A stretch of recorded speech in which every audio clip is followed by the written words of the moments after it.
By his court, the Honourable Member for Oropouche East first.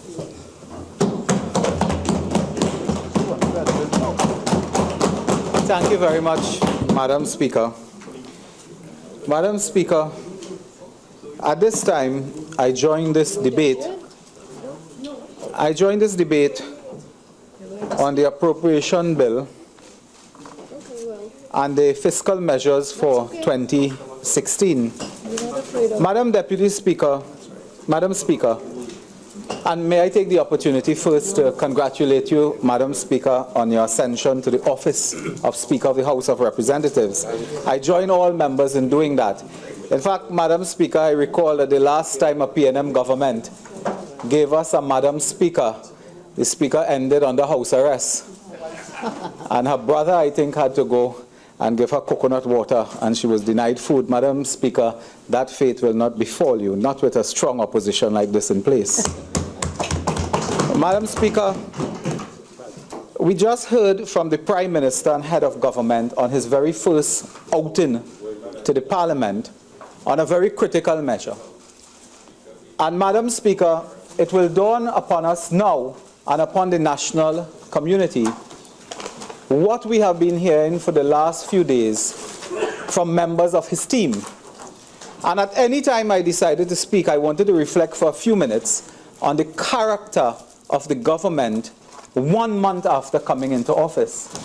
I wanted to begin by asking my friends opposite, remembering that according to the law, they have 4 years, 10 months, and a few days to go. It could be less, but that is what the law and the Constitution will provide. What value for money this country got so far? Members didn't come and tell us that they built a box drain, they completed a road, they completed an office, a community center, a school, did nothing, but came and sought to drive forward with their eyes focused on the rearview mirror. That's right. They are trying to drive this country forward watching the rearview mirror. And that is a dangerous thing to do. That is dangerous. They are locking down the economy. In 1 month, the only activity taking place in this country today is work that was executed under the last administration and private sector construction projects. That's the only thing that's happening. The only thing that is happening is that. And the character, and I want to congratulate all the new members of this Honourable House. I congratulate you on your election. But Madam Deputy Speaker, I got the impression, with love, I say this, that the members were all recruited by the member for Laventille West. And indeed, they were all trained by the member for Laventille West. Why you say that? There's a time-old tradition in this House, and may that tradition rest in peace, that when members make their contribution as a maiden contribution, they are permitted to read. They should not be heckled, to use a word we all understand, by members opposite when you make your maiden contribution. But you ought not to descend into politics and get involved in combative adversarial politics on your first speech. May that practice rest in peace. Yeah. Because what we have seen, members come here and within 10 seconds of rising, start to attack. You know, members come from opposite, they came into the House vexed. They just win the election, you know. Yeah. They came vexed. So angry. And angry, attacking the opposition. And I'll come to the individual cases just now, but they're attacking the opposition, and vexed they came in. And with this venom. And sometimes with a paranoia, not a passion. And I want to tell them that this was not a parliamentary practice that we knew years ago. I see anger, I see hate. And it may well be because of the character that they are developing in quick time. That is the character they're developing. You know, a member came today, I think it was, first time the member came to Parliament, maybe never even come to the Parliament in life, within 5 seconds giving the opposition advice. We welcome that advice. Within 5 seconds. But we welcome it. We welcome it. And the Honourable Prime Minister today made his first contribution, I believe, in the House and on a critical budget measure. And the Prime Minister chose to read again from an email again, without calling the name of anybody who wrote this email, again, with calling the address of now the opposition leader, again, without any attempt to verify. Now, the last time the Honourable Member for Diego Martin West did that, the Integrity Commission threw it out as fabricated and fake, and came again to make a foundation argument on gender using these pieces of paper purporting to be emails. And this is the Prime Minister of the Republic of Trinidad and Tobago. Continuing, and we warn the population about that. Today is Siparia, tomorrow is Oropouche East, the next day is Caroni, and one day it will be members on the next side as well. When you feed this type of desire, it will be their own members being the subject of emails. So in your ministry, you, the newcomers in particular, somebody write an email about the minister. We saw the minister come in here, and he went in there, and he spent too long in there. There's an email going to the head of government that will be read in cabinet, or worse, the parliament. On a platform. Or on a political platform. The member for Diego Martin West raised the matter with Alutrin, and it's related to a wider issue in this debate.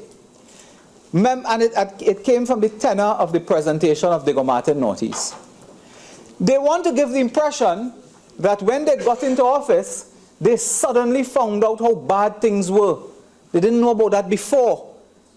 In January 2015, the then Prime Minister, member for Siparia, addressed the nation on the state of the economy and the consequences to follow, and revised budgeted figures for oil and gas. The then Prime Minister alerted the country as to the consequences in the months and indeed the years ahead. It could not be that members of the opposition then, members of parliament, didn't know what was happening. We just got in there and we realized how bad it is. The icebergs up front. They knew how bad it was. They knew the challenges. But today, they're in the driver's seat. They don't know what to do. They have no plan. They hook back onto an argument. We met the economy in a bad state. Things bad. And there's another theme here. They are trying to convince the population that if you suffer, that is good governance. If you suffer, it's good governance. Be proud of us. We are taking hard decisions. And they are taking hard decisions. You can suffer, but it's in your best interest and it's good governance. That is not the case. We were adjusting. We were reducing revenue, curtailing projects, but we kept the people-centered, people-focused government in place. Never increasing taxes. Never increasing business levy, never increasing green fund levy, no job loss. And if it's one theme of my speech today, Madam Speaker, it is that famous line by Walter Scott in the 1808 poem when he said, "Oh, what a tangled web we weave when first we practice to deceive." And they weave a tangled web. Because at first they practiced to deceive. Your first deception, I mean, when they took their oath wrong side. I mean, it was, I don't know, omen of some sort. They took their oath wrong side up.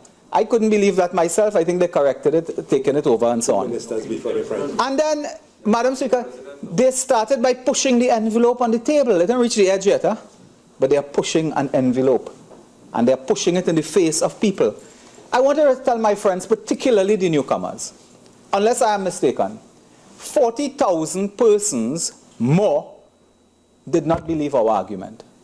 No, less than that. Less than that? Wait, I'm coming to that. No, it's 40,000 people more, 340,000 believe our case. 40,000 did not believe our case. Poor marketing, poor communication, poor whatever it is. Poor no Rowley or yes Rowley, no problem. 40,000 more. But do you know, it's 4,000 in 3 constituencies put them in government. They have a 3-person majority. 3 seats. 3 seat. 3-person. We are 3 heartbeats away from the government. And the rate they are going, they will not last 5 years. They cannot last 5 years. And there's a reason for it. When first you practice to deceive. The first practice was that we didn't know things that bad when you ought to know. We told you in January things that bad. Then when they got the instrument of appointment, it appears to me, Madam Speaker, that when they got this instrument appointment from the president, they got something else from him. We have to check. Members apparently collected a calculator. All of them now with a calculator adding up. Legal fees, contract, money for this, money for that. That's what they're doing. Their campaign continues in the budget presentation. This is a political campaign. Many speakers were not coming here to say, this is our policy, this is our program, we intend to continue this, stop this, do that. They come in to tell us how much box drain make, what is the contractor, how much contractors. My friend from the Ministry of Public Utilities, who I knew many years ago, came and didn't tell us about climate change.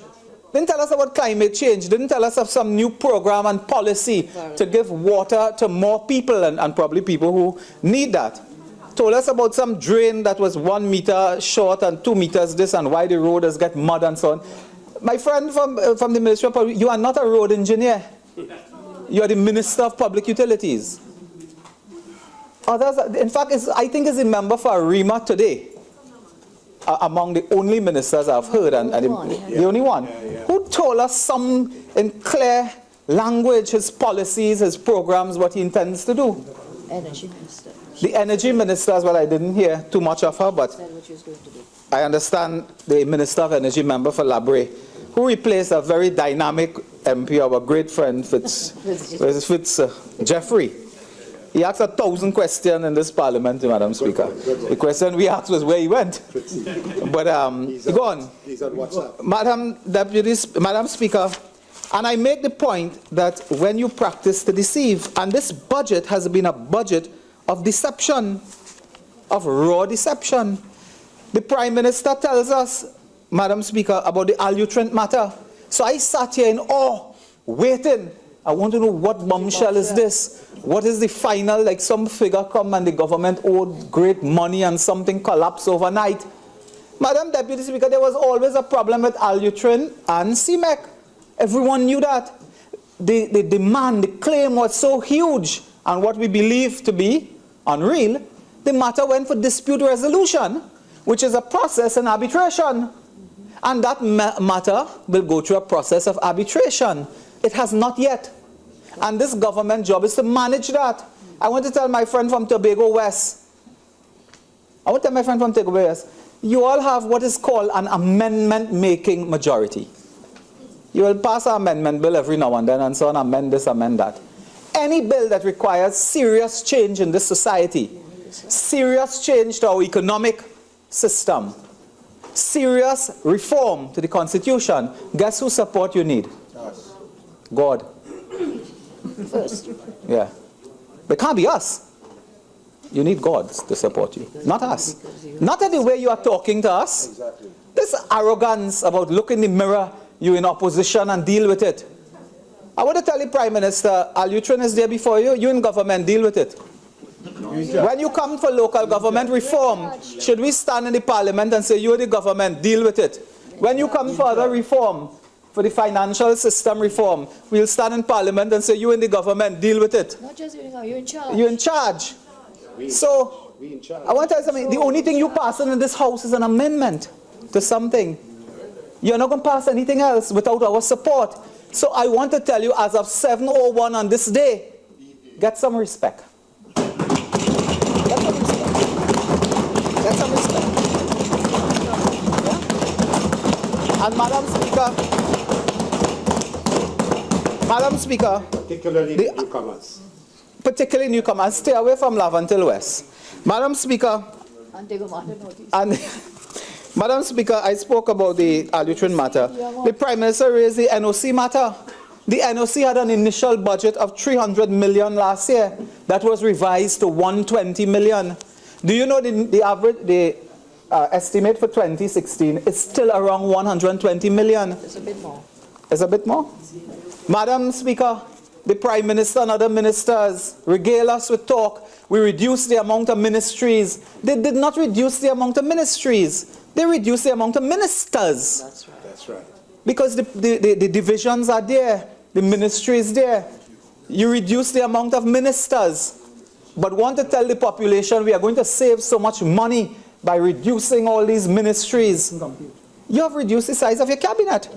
So you have saved money, a minister's salary multiplied by 6 or 7 a month or something. Spending more. But I didn't know any division that you close up and close down and send home.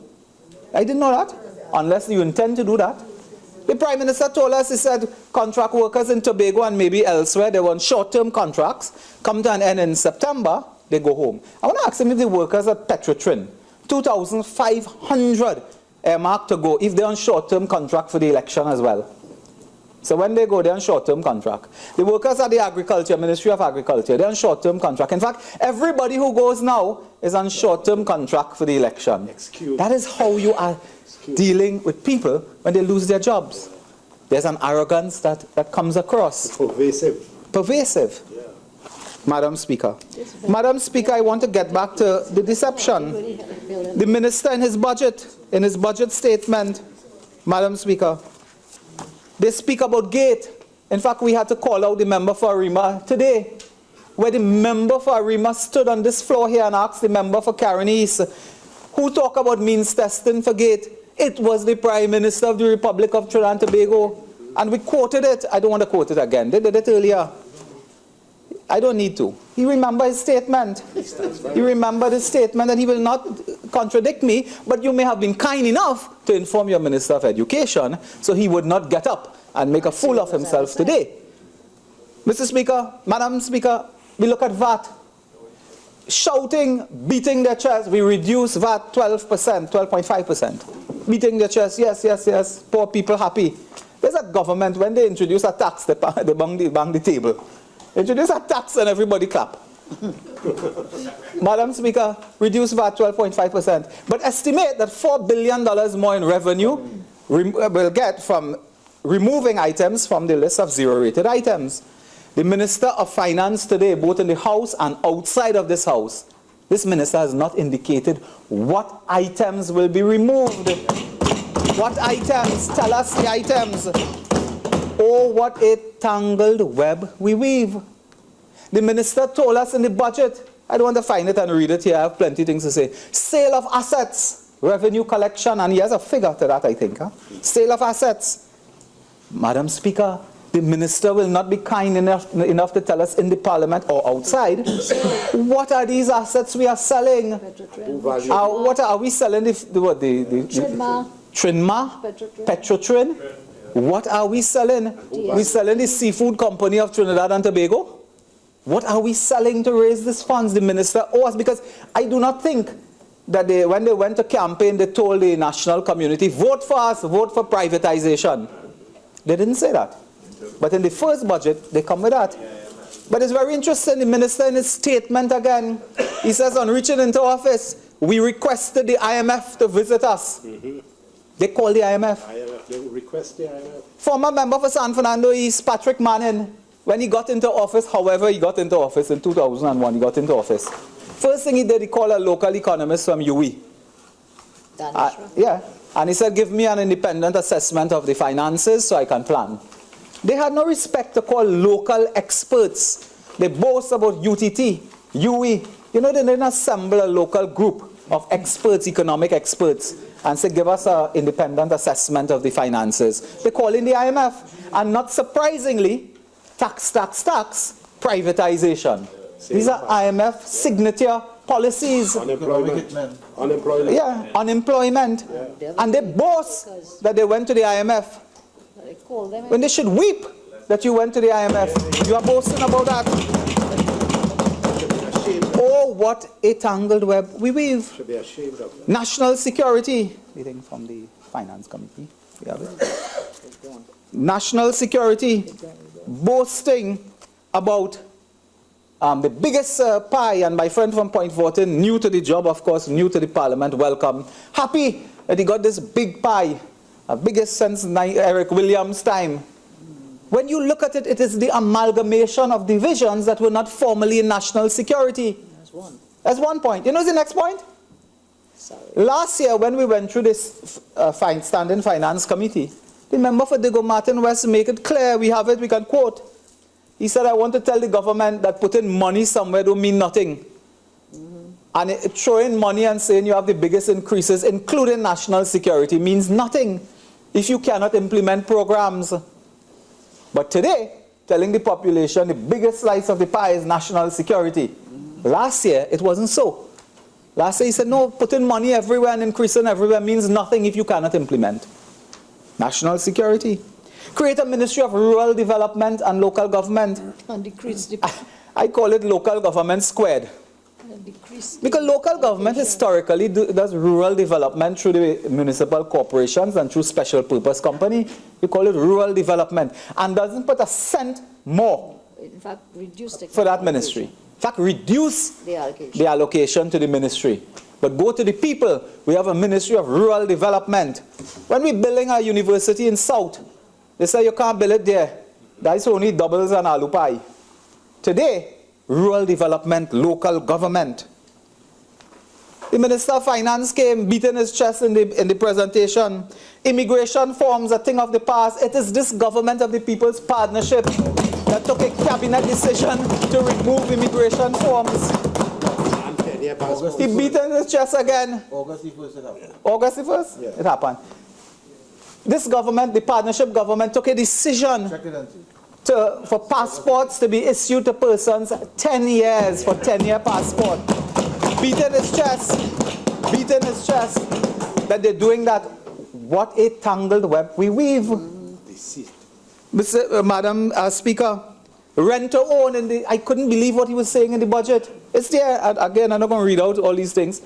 Telling the population, he says in this budget, we will reintroduce rent to own in the HDC. Madam Speaker, 260 citizens of Trinidad and Tobago benefited from the rent to own program in the last 5 years. It was always there. But we're reintroducing that.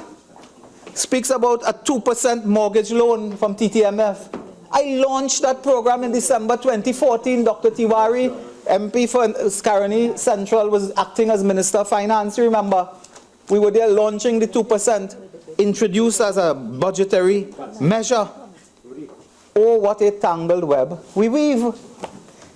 Madam Speaker, in the budget presentation as well, there is a point where, in dealing with revenue, the minister, in dealing with revenue, says that the last administration, Madam Speaker, the last administration made generous adjustments to the oil and gas fiscal regime, allowing substantial early write-off of capital expenditure and so on, blaming the last government for the write-off of capital expenditure, because what we give generous adjustments to the oil and gas fiscal regime. That is wonderful. Madam Speaker, in a document collaborating towards economic prosperity budget memorandum by PwC, PricewaterhouseCoopers, in an article by Dr. Ronald Ramkisoon, he says, fortunately, I quote him, the minister will have some positive indicators with which to work. One is tax incentives over the last 5 years, which has led to substantial investment in seismic and exploration work by the large and small players in the energy sector. That is an advantage that we have given them. But they portray it as if something is wrong, we will lose revenue, while Madam Speaker, an independent accounting firm is saying this is an advantage. And when we're on that, let me make a next point about that. You know, sometimes in a country pub, when some of the older folks would go in to have some refreshments, when they buy a bottle, Madam Speaker, and they take a couple, they would take their ring, and if it have a little diamond or some stone on it, and when they finish, they would mark the bottle and say, put that back there.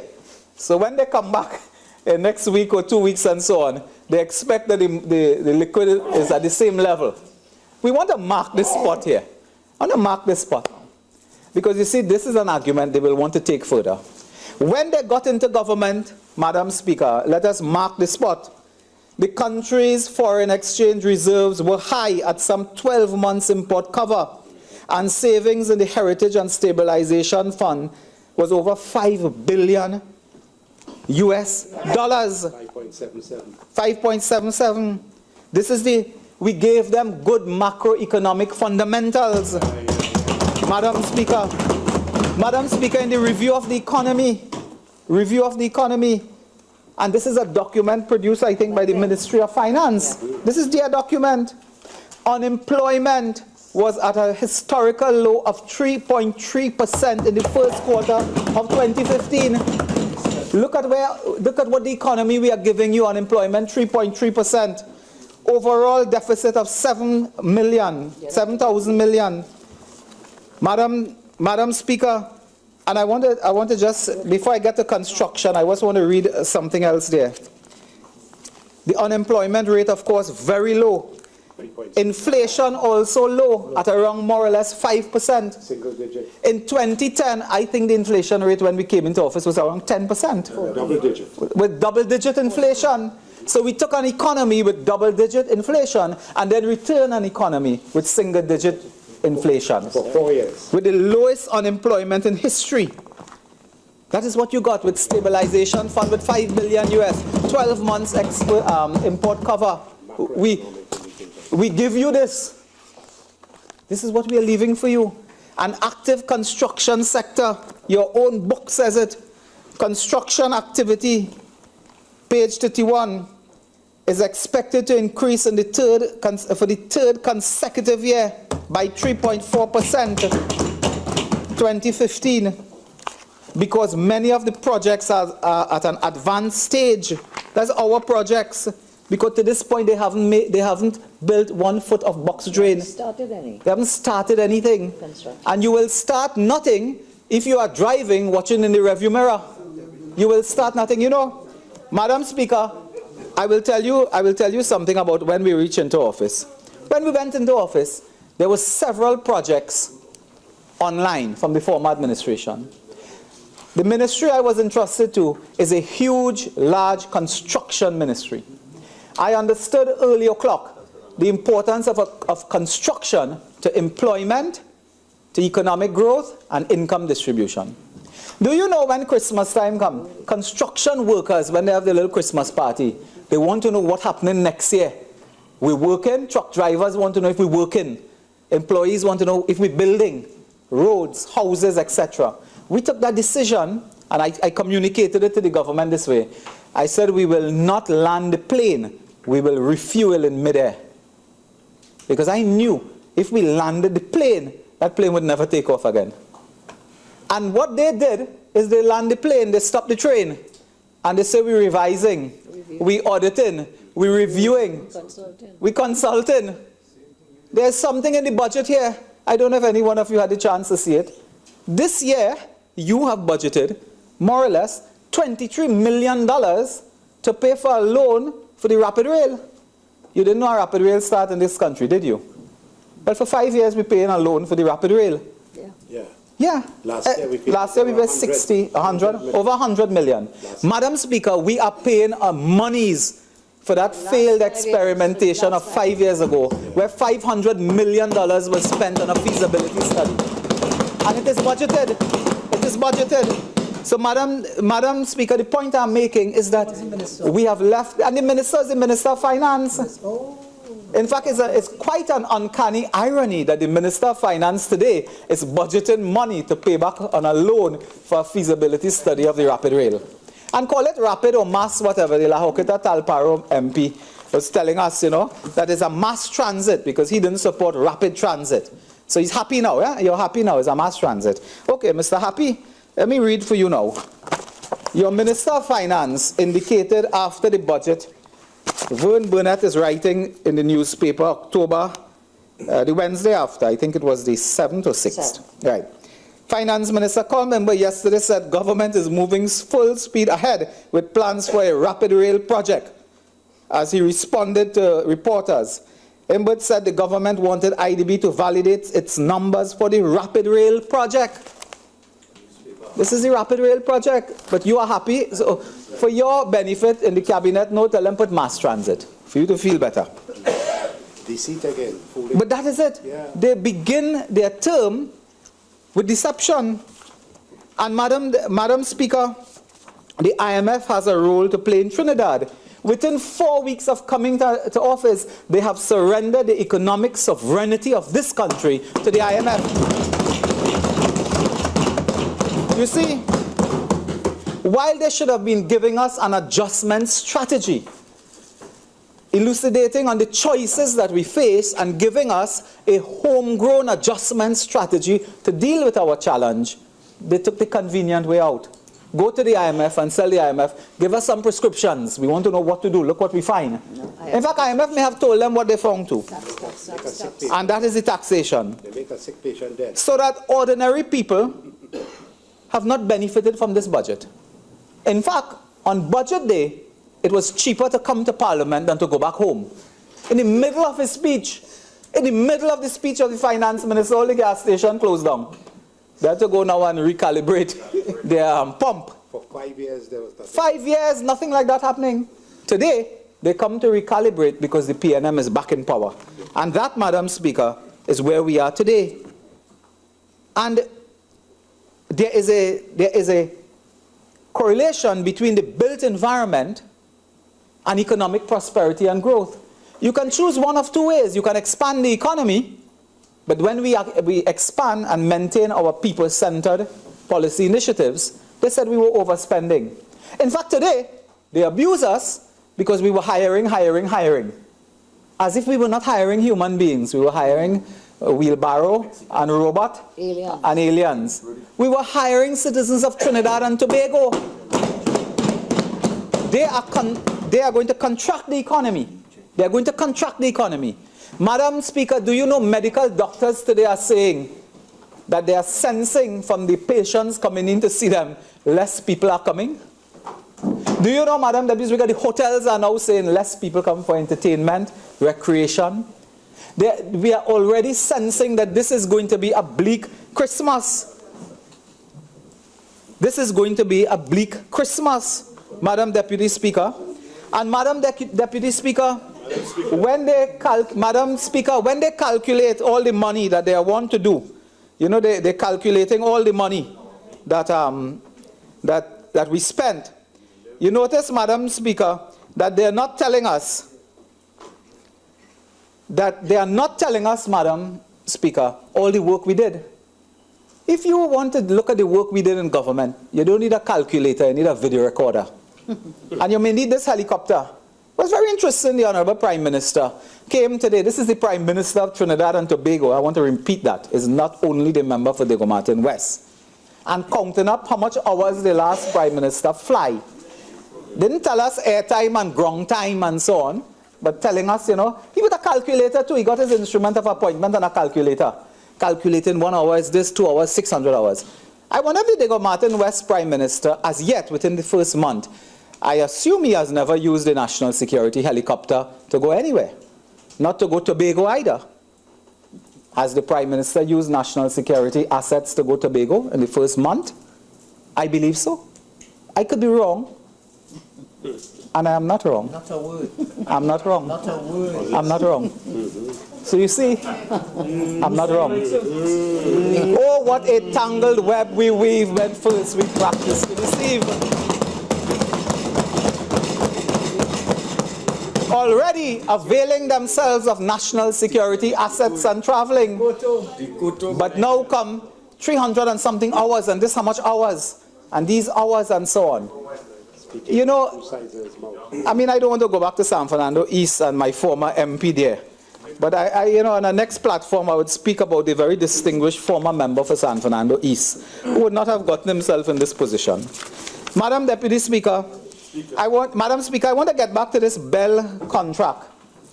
This Bell contract and payment and so on.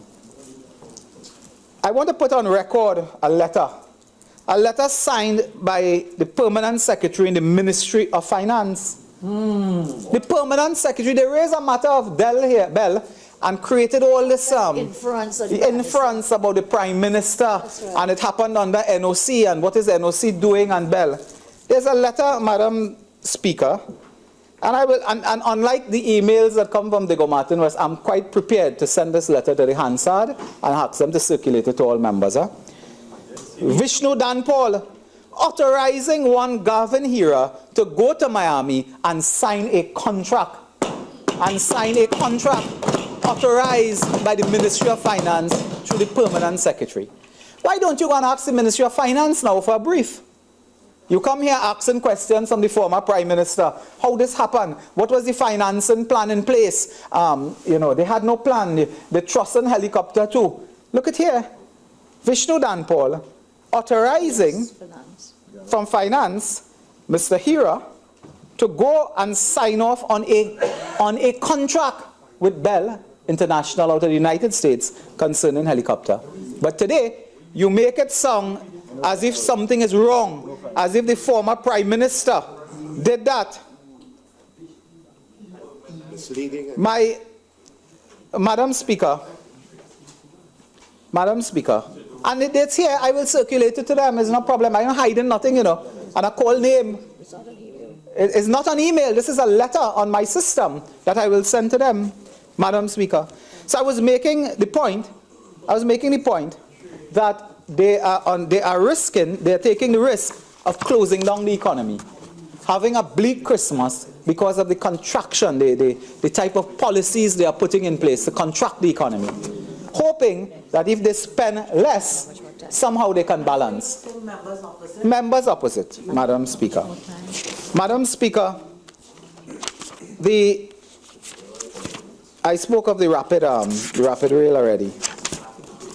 Madam Speaker, several members opposite made some comments that I wanted to respond to very quickly, and to again encourage my friends opposite. You know, we talk about crime. We are too early to blame member for Point Fortin for anything. I mean, you really can't be blamed for anything at this moment. But the time is coming when you could. But we could blame you, not now. By October 3rd, 50 murders. The bloodiest month in the history of the country, September gone. I don't blame you at all. Don't blame him. I tell you, that continues is a different story. And forget the price of doubles and so on. I don't know if members opposite eat doubles anyway. Forget the price of other things. We talk about gas price going up. And you know, another deception. The member come announcing all inputs in the agricultural sector, duty-free, VAT-free, and they bang the table. Oh, yes, yes. Joe Perry is in the newspaper, a very prominent businessman, agricultural importer and so on of inputs. He said, but since 1990, they don't pay VAT, they don't pay duties on agricultural inputs. The majority fertilizers and things don't have duties, don't have tax on them. You know, and VAT. Do you know what we are informed? This is to help to buy spray paint, I think, these spray guns. Spray cans and 1 or 2 pieces of irrigation equipment. Serious? Which farmers will buy is $20, I think, less on VAT for a container. So they save $20. When they buy that, it lasts 2 years. And they're beating the chest. All the duties off on agricultural items. But are you going to put them where they're zero rated now? Bring them back into the net for 12.5%. That is the issue. Madam Speaker, since September 7th was the budget? No, that's the election. The budget? The 5th of October. Since the 5th of October, less people are working today than were working since September 6th. Less people are employed, less people are working. And if you follow their train of thought, less people will be working. Because a fascinating statement was made today by somebody, I forgot.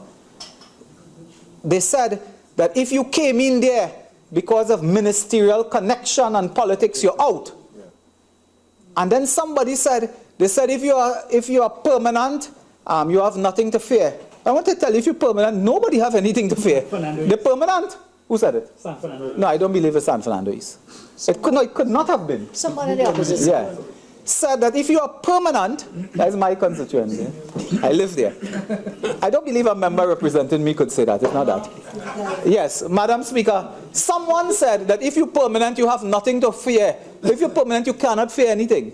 But if you're temporary and you came there because of family connections and minister connection, well, you have something to fear. I want to tell you, every contract worker in this country has something to fear. They have something to fear. Because if they don't want you, they say, you're related to the former minister, you're related to the former this, you came in here because of connection. And you're not qualified.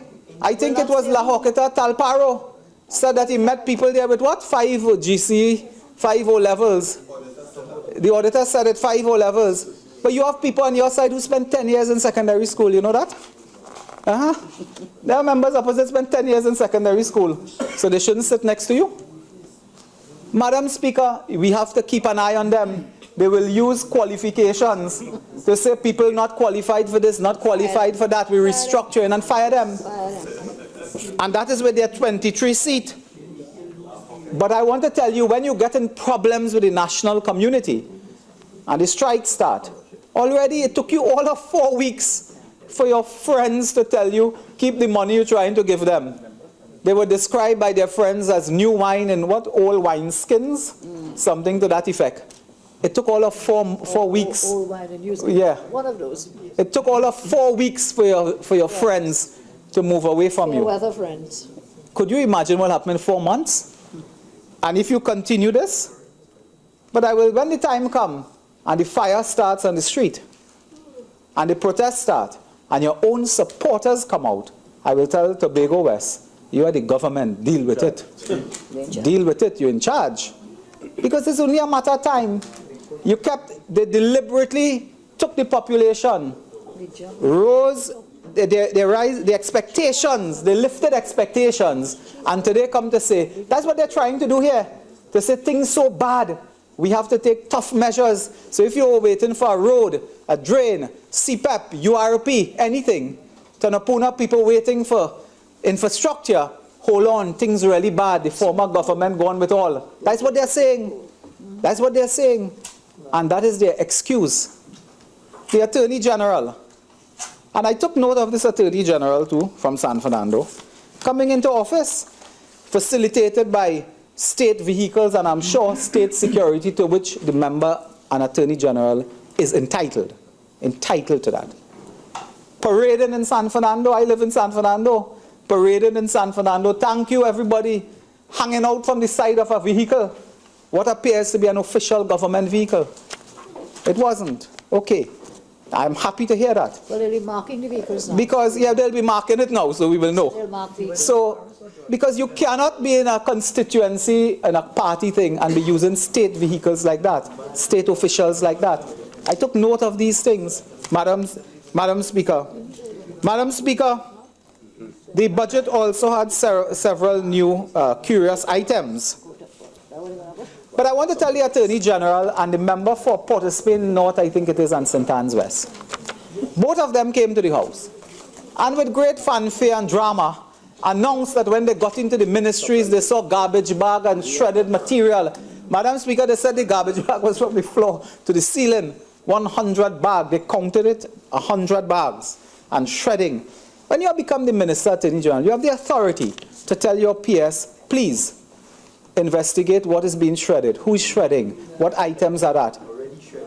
And, well, Madam Speaker, and he reminded me so much, member for San Fernando West, reminded me of a former Attorney General. And I will certainly not bring you into the mix. Not you. Not speaking the truth. The former Attorney General, you all remember? Madam Speaker, please. Hello. They go Martin Northeast. Yeah. Hello will not be tolerated in this House.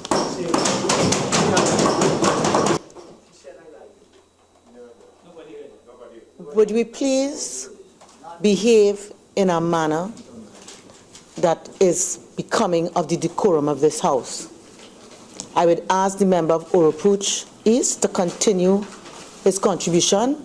I would appreciate if all other members be silent. Thank you very much, Madam Speaker, and thank you so much. Madam Speaker, I was making the point that upon becoming a minister with that authority, you can instruct a permanent secretary or another member of your staff to please investigate what is being, what they're shredding, who is doing it, what is the purpose, and so on.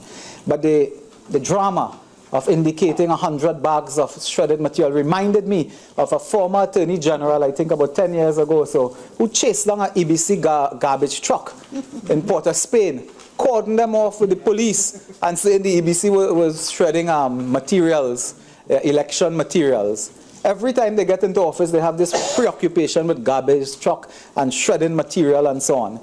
And they appeared, both the minister in the Ministry of the Attorney General and the Attorney General, with some serious concerns about legal fees and so on, and those are good concerns, important.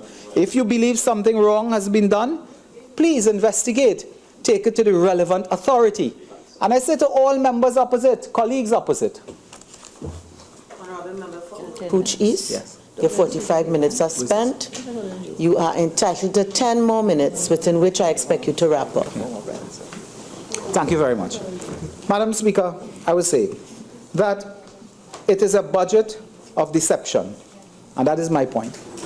That once you begin your term of office like this, we will have a very, very bleak future with this type of policy debate that we are getting from those opposite. Several members opposite raised the issue of wrongdoing. In fact, apparently the mandate to new members, that mandate was to go into your ministry, look to see what the former administration do, bring a file to Parliament and expose them in any way you could. Fine. If wrongdoing you have found, you are under a duty to take it to the police, the Integrity Commission, the fraud squad. You cannot just come to Parliament, Madam Speaker. You cannot come to Parliament and just gallery, score political points, look for a headline, and say we're done with that now. The member for Tobago West, Minister of Tourism, came to this Parliament and spoke about TDC. But you are the government, deal with it. Complaining about TDC. And brought into disrepute the most successful Trinidad and Tobago captain in the history of this country. Cricket captain, His Excellency Darren Ganga. Yeah, and use all type of language that I didn't understand, quite frankly. But His Excellency Darren Ganga brought into disrepute by a Minister of Tourism over, I think, $40,000 here or there to support a fashion show. That is it. And Madam Speaker, this is their objective in this debate. So they come to the Parliament, our colleagues opposite, they announce $60,000 for a letter, everybody bang the table. They announce $60 million, they bang the table. They don't matter anymore. Context is not important. What is important is just saying numbers and making it look bad. But you see, the country is looking on. The country is looking on. And the country will ask you, what have you done and what are you doing? 40,000 people more did not believe our arguments. So we live with that. We're in the opposition. And many of us have been here before. We know the road. We know the road. I've spent 8 glorious years in opposition. I know the road. I know the journey. I know the journey. And this journey, we know it. We know the role. And one day, by the will of God, we will also return to the government of Trinidad and Tobago. So don't feel that you want to come here and tell us to deal with it and look in the mirror. That is how it is, government. This is a country like to throw out government, I understand that. A country like to throw out government. Every 5 years it appears. And it could be less too. We have had administrations here for much less. Madam Speaker, so in terms of legal fees, legal briefs and so on, if people have done wrong, deal with it. As we have done when we were there. The live sport was reported to the police and the Integrity Commission. When any accusation of wrongdoing was made, then there a month now, not one matter has been reported to the police. Not one. Well, you'll tell us when you wind up. Madam Deputy Speaker, they're running away from Las Alturas, all of them. You know, if you didn't know better, you would think people land from Mars and constructed Las Alturas. You know? I have a feeling that came down from space. Nobody wants to take responsibility. The member for Diego Martin West say, it's not me. I was fired before. The new Minister of Housing say, nothing to do with that. I want to tell Diego Martin West that the gestation period for large projects is 1.5 years to 2 years. So you cannot say that you were not involved in it because you were fired a few months before construction began. You must take responsibility. The member for San Fernando West should tell us, as a board member of the HDC, whether or not he also presided, the member also presided over the Las Alturas fiasco of that board. The board of the HDC had oversight of that project, and San Fernando West must tell us his role as well. And Madam Speaker, you must tell the Commission of Inquiry as well.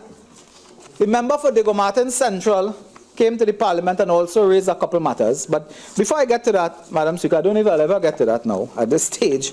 But I want to remind the member for Diego Martin West. I want to remind him.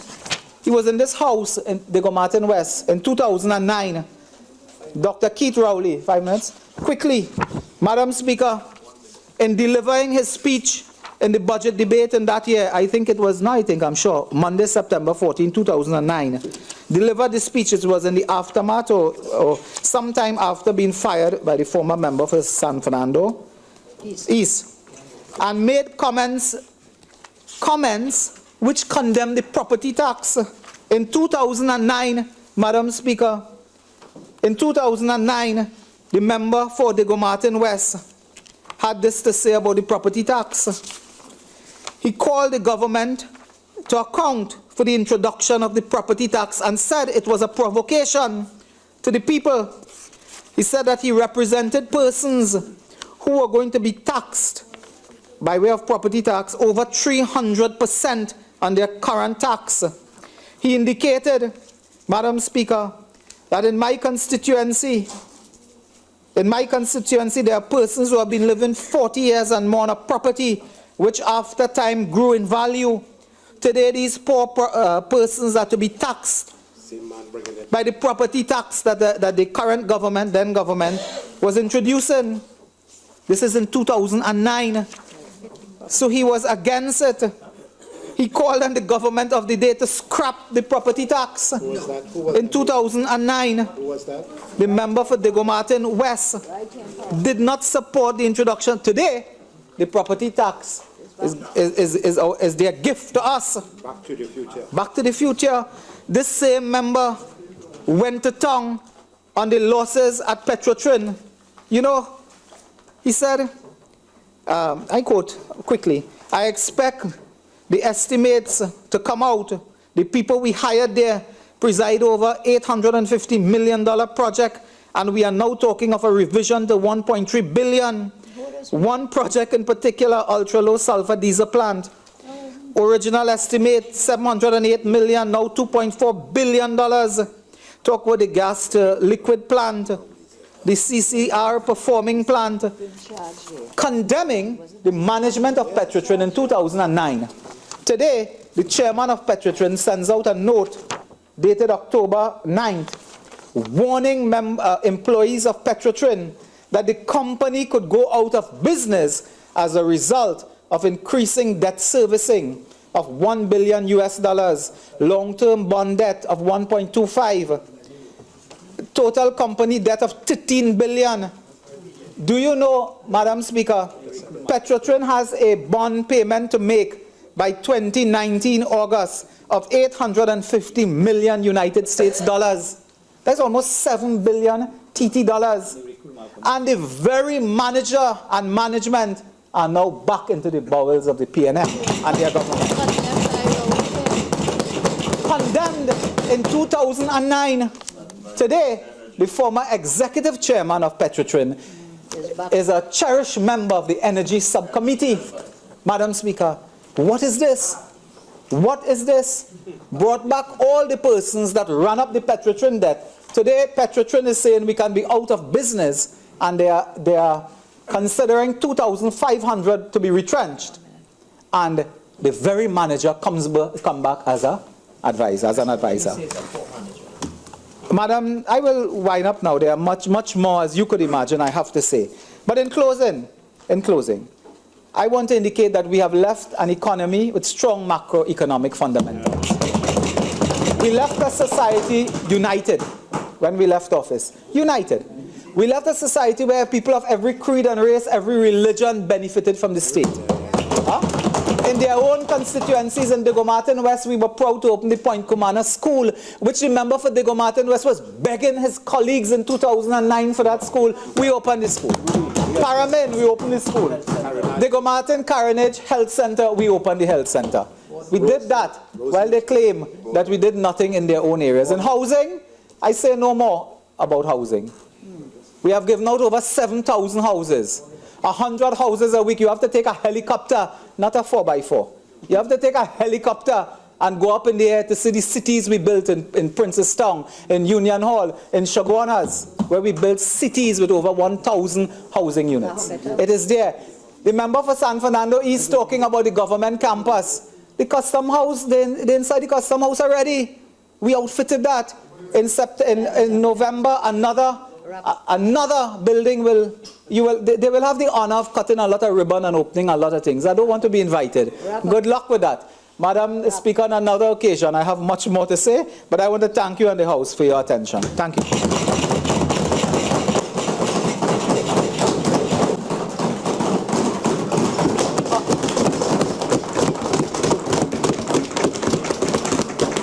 South. Thank you, Madam Speaker.